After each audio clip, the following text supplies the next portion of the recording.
నమస్కారం JP news కు స్వాగతం. వెంకటగిరి అసెంబ్లీ తెలుగుదేశం ఉమ్మడి అభ్యర్థి కురుగొండ్ల లక్ష్మీ సాయిప్రియ వెంకటగిరిలో ఎన్నికల ప్రచారాన్ని ముమ్మరం చేస్తున్నారు.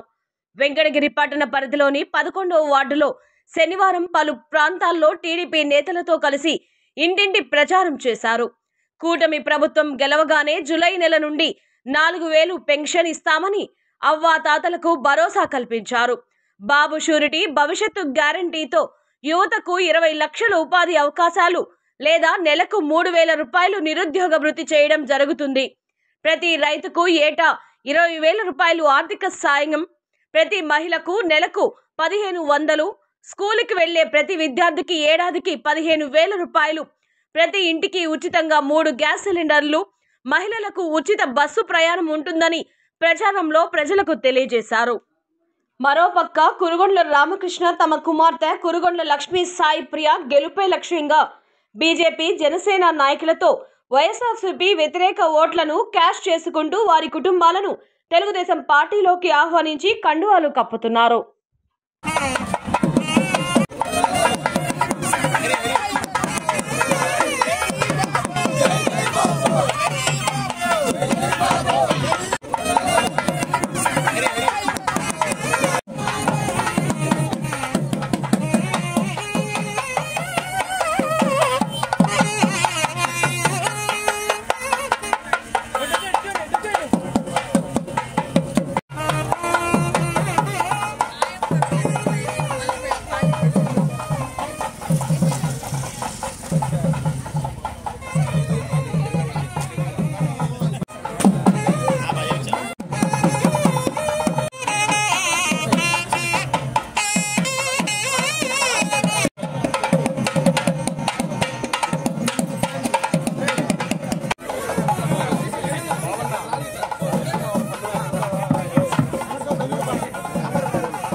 నియోజకవర్గం పార్టీ అభ్యర్థిగా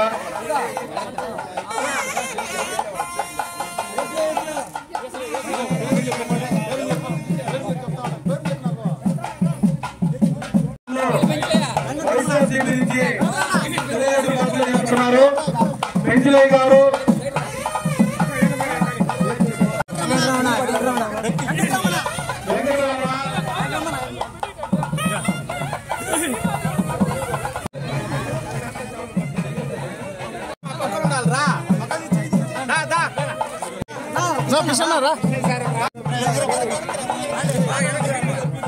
కురుగొండ్ల రామకృష్ణ గారి సారథ్యంలో సుమారు 30 కుటుంబాల వారు ఈరోజు వైఎస్ఆర్సీపీ పార్టీ నుంచి తెలుగుదేశం పార్టీలో చేరారు. వారందరికీ వెంకటగిరి పట్టణ తెలుగుదేశం పార్టీ తరఫున సాదర స్వాగతం పలుకుతున్నాం.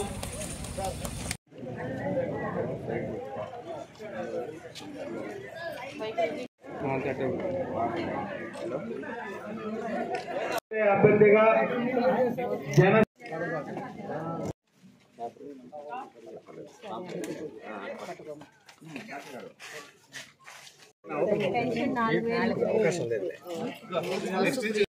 సొంత ఇంటికి వచ్చినట్టే కదా, మళ్ళా అదే మళ్ళీ తిరిగి మళ్ళీ ఏదైనా గుడ్డికి పోతామనేసి. సరే అయితే ఎక్స్పెక్ట్ చేస్తున్నావునా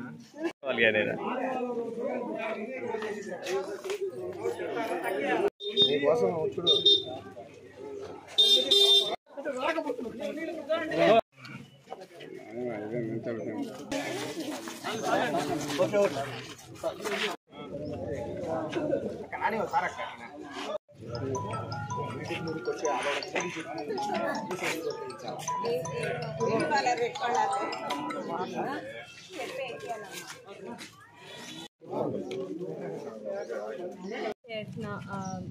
ప్రచారం door to door campaigning start చేశాము.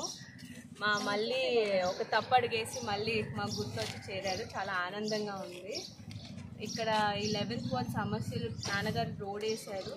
ఇక్కడ దాని తర్వాత ఇక్కడ గటర్ ఫెసిలిటీస్ అవన్నీ ఇంకా ఇవ్వలేదు. సో అది మా ప్రభుత్వం వచ్చినప్పుడు ఖచ్చితంగా చేస్తాము. అందరి స్పందన చూసి నాకు చాలా హ్యాపీగా ఉంది. ఇంకా నాకు డైలీ ఎవ్రీడే నా ఎనర్జీ లెవెల్స్ పెరుగుతున్నాయి. వీళ్ళందరూ హ్యాపీనెస్ అంతా చూసి ఒక చేంజ్ కోసం అందరూ వెయిట్ చేస్తున్నారు. ఇంకా 43 డేస్ నేను వెంకటగిరి ఓటర్స్ అంతా కోరేది ఒకటే, మనం కొద్దిగా ఇన్ని సంవత్సరాలు మనం ఓపిక్గా ఉన్నాం, ఇంకా ఒక 43 డేస్ మనం ఓపిక్గా ఉందాం, దాని తర్వాత ఏంటో చూపిద్దాం. ఈ ప్రభుత్వం ఈ 5వ వార్డులో కానీ వార్డులు అన్నింటిలో కూడా కనీసం చెత్త ఎత్తే పరిస్థితి కూడా లేదు. గత ప్రభుత్వంలో తెలుగుదేశం ప్రభుత్వం 14 నుంచి 19 వరకు ఇదే 5వ వార్డులో ఎస్సీ సప్లాన్లో 2 కోట్లు, జనరల్ ఫండ్ 3 కోట్లు, 5 కోట్ల రూపాయలు పనిచేశాం ఈ వార్డులో. ఇది సైడ్ కాలువలు అయితేనేమి, రోడ్లు అయితేనేమి, శ్మశానాలు అయితేనేమి, అన్ని రకాలుగా ఏమైతే ఇక్కడ అవసరాలు ఉంటాయో అవసరాన్ని బట్టి అన్ని పనులు కూడా టోటల్గా 5 కోట్ల రూపాయలు పనిచేసాం. ఇంటింటికి టాయిలెట్ ఇచ్చాం, రోడ్లు వేసాం, డ్రైన్స్ కట్టించాం, ఇళ్ళు ఇచ్చాం. ఈరోజు ఈ ప్రభుత్వం ఎల్ఈడి లైట్లు వేసాం. ఈ ప్రభుత్వం ఎక్కడ 5 లక్షల రూపాయలు పనిచేయాలి. ఒకటే వార్డులో 5 కోట్లు పనిచేస్తే ఈరోజు ఈ ప్రభుత్వం ఒక 10,000 రూపాయలు కూడా పనిచేయాల. వాళ్ళు వచ్చి ఈరోజు ఓటు ఏమని అడుగుతారని చెప్తున్నా. ఓటర్స్ అందరూ కూడా దయచేసి 14 నుంచి 19 దాకా బ్రహ్మాండంగా అభివృద్ధి చేశాం. ఈ 19 నుంచి 24 వరకు ఎక్కడా కూడా ఒక్క పని కూడా చేసిన దాఖలాలు లేవు. కాబట్టి వాళ్ళ ఓటు అడిగే హక్కు లేదు. మీరందరూ కూడా వైఎస్ఆర్ పార్టీ వాళ్ళు వస్తే ఖచ్చితంగా దయచేసి నిలయాలని చెప్పని కూడా తెలియజేస్తా ఉన్నా. అయ్యా మీరు ఏం చేశారని చెప్పి ఓట్లు వేయాలా? ఈ ప్రభుత్వంలో వైఎస్ఆర్ ప్రభుత్వంలో 5 సంవత్సరాలు మీరు ఈ వార్డులో కానీ నియోజకవర్గంలో కానీ ఏం పని చేశారని మీకు ఓటు వేయాలి అని నిలదీస్తే తర్వాత ఏ పార్టీ వచ్చినా కానీ భయపడి పనిచేస్తారు. మీరు గాన మాటలకి వాళ్ళు చెప్పేటువంటి బోగస్ మాటలకి లోనైతే మన అన్ని రకాలుగా అభివృద్ధి ఆగిపోతుంది. మీ పిల్లల భవిష్యత్తు కానీ మరి ఈ నియోజకవర్గం అభివృద్ధి కార్యక్రమాలు కానీ అన్నీ కూడా ఆగిపోతాయి. కాబట్టి మీరు వాళ్ళు వస్తే గట్టిగా నిలదీసి అడగాల్సిన బాధ్యత ప్రతి ఒక్క ఓటర్ సోదరి మనం ఉందని చెప్పని కూడా తెలియజేస్తా ఉన్నాం. మేము పనిచేసాం. మేము ఓటు అడిగే హక్కు మాకుంది. తెలుగుదేశం పార్టీకి ఓటు అడిగే హక్కు ఉంది. ఒకటే వార్డులోనే 5 కోట్ల రూపాయలు పనిచేసాం. అవతల పార్టీ వాడు ఏ వేదిక మీదకి వచ్చినా కానీ మేము సమాధానం చెప్పడానికి సిద్ధంగా ఉన్నాం. అదేవిధంగా ఏ సంస్థలు వాళ్ళు కూడా ఏం పనిచేశారో చెప్పాల్సిన ఆవశ్యకత ఉందని చెప్పి తెలియజేస్తా ఉన్నాం.